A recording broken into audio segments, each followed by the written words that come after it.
రాష్ట్రాల మధ్య జల వివాదాల పరిష్కారానికి కేంద్ర జలశక్తి మంత్రి సిఆర్ పాటిల్ అధ్యక్షతన రేపు ఢిల్లీ వేదికగా సమావేశం జరగనుంది. ఈ సమావేశంలో పాల్గొనేందుకు ఇరు రాష్ట్రాల ముఖ్యమంత్రులు ఇవాళ ఢిల్లీ వెళ్తున్నారు.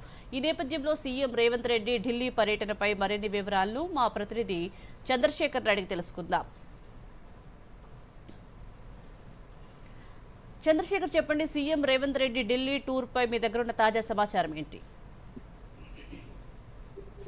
సుజాత ముఖ్యమంత్రి రేవంత్ రెడ్డి ఈ రోజు ఢిల్లీ బయలుదేరి వెళ్తున్నారు. అయితే ప్రధానంగా రాష్ట్రానికి సంబంధించినటువంటి పలు పెండింగ్ ప్రాజెక్టులు కానివ్వండి, అదేవిధంగా రాష్ట్రానికి రావాల్సిన నిధులు, ఇతర అంశాల మీద ఆయన కేంద్ర మంత్రులతో కలిసే అవకాశం ఉంది. ముందుగా ఈ సాయంత్రం మాజీ ప్రధాని దివంగత నేత టి నరసింహారావు సంబంధించినటువంటి ఒక స్మారక కార్యక్రమంలో రేవంత్ రెడ్డి పాల్గొనున్నారు. దాని తర్వాత అందుబాటులో ఉన్నటువంటి కాంగ్రెస్ సీనియర్ నేతలను ఆయన కలిసే అవకాశం ఉంది. ఇటీవల స్థానిక సంస్థల ఎన్నికల్లో తీసుకొచ్చినటువంటి రిజర్వేషన్ అంశం గురించి ఆయన చర్చించే అవకాశం ఉంది. అదేవిధంగా కేంద్ర మంత్రులు ఎవరైతే రాష్ట్రానికి సంబంధించినటువంటి పలు పెండింగ్ ప్రాజెక్టులకు సంబంధించినటువంటి మంత్రులు ఉన్నారో ఇప్పటికే ఆ మంత్రులకు సంబంధించినటువంటి అపాయింట్మెంట్ ని సీఎం రేవంత్ రెడ్డి తీసుకున్నట్టు తెలిసింది. అదేవిధంగా మంత్రుల్ని కలిసిన తర్వాత రాష్ట్రానికి రావాల్సినటువంటి నిధులు కానివ్వండి, అదేవిధంగా కొన్ని ఈ ప్రాజెక్టులకు సంబంధించినటువంటి అంశాలపై కేంద్ర మంత్రులతో చర్చించే అవకాశం ఉంది. అయితే ప్రధానంగా ముఖ్యమంత్రి తన పర్యటనలో రాష్ట్రానికి సంబంధించినటువంటి అంశాలను ప్రస్తావించే అవకాశం ఉంది.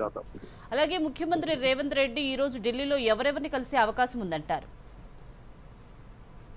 సుజాత, ఇటీవల కాలంలో చూసినట్లయితే మనం రెండు తెలుగు రాష్ట్రాలకు సంబంధించినటువంటి నదీ జలాల అంశం ప్రధానంగా చర్చలో ఉంది. అయితే రేపు కేంద్ర జలశక్తి మంత్రి సిఆర్ పాటిల్ ఇరు రాష్ట్రాల ముఖ్యమంత్రుల సమావేశం ఏర్పాటు చేశారు. అదేవిధంగా వాస్తవానికి ఈ నెల 11నే ఈ సమావేశం నిర్వహించాల్సి ఉన్నప్పటికీ కూడా కొన్ని ఇరు రాష్ట్రాల ముఖ్యమంత్రులు చంద్రబాబు నాయుడు కానివ్వండి, అదేవిధంగా రేవంత్ రెడ్డి ఇద్దరికి సమయభావం లేకపోవడం వల్ల రేపు ఈ సమావేశాన్ని ఏర్పాటు చేస్తారు. రేపు మధ్యాహ్నం సిఆర్ పాటిల్ అధ్యక్షతన జరిగేటువంటి ఈ సమావేశంలో ప్రధానంగా కృష్ణా జలాలు, అదేవిధంగా గోదావరి జలాల్లో తెలంగాణకు సంబంధించినటువంటి వాటా ముందుగా తేల్చాలని చెప్పేసి ముఖ్యమంత్రి రేవంత్ రెడ్డి పట్టుబట్టే అవకాశం ఉంది. అదేవిధంగా గత కొద్ది రోజులుగా రెండు తెలుగు రాష్ట్రాల్లో వివాదానికి కారణమైనటువంటి బనకచెర్ల ప్రాజెక్టుకు సంబంధించినటువంటి అంశం కూడా ఇక్కడ ప్రస్తావనకు వచ్చే అవకాశం ఉంది. బనకచెర్లకు సంబంధించిన ఎలాంటి అనుమతులను ఇప్పటికీ కేంద్ర ప్రభుత్వం ఇవ్వకుండా తిరస్కరించింది. అయితే దీనికి సంబంధించి ఏపీ ముఖ్యమంత్రి బనకచెర్లకు సంబంధించి, అదేవిధంగా కృష్ణా జలాలకు సంబంధించినటువంటి అంశం మీద చర్చించే అవకాశం ఉంది. ముఖ్యమంత్రి రేవంత్ రెడ్డి మాత్రం ఇప్పటికే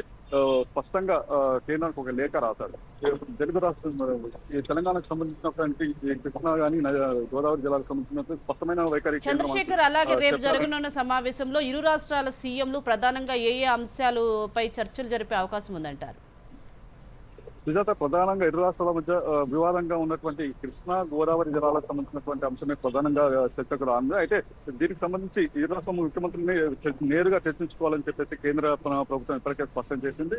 అయితే ఏపీ చేపడుతున్నటువంటి బనకచెర్ల ప్రాజెక్టు, అదేవిధంగా తెలంగాణకు సంబంధించినటువంటి కృష్ణా ఉమ్మడి రాష్ట్రంలో ఇచ్చినటువంటి పెండింగ్ ప్రాజెక్టులకు సంబంధించినటువంటి అనుమతులు వెంటనే ఇవ్వాలని చెప్పేసి రేవంత్ రెడ్డి కోరుతున్నారు.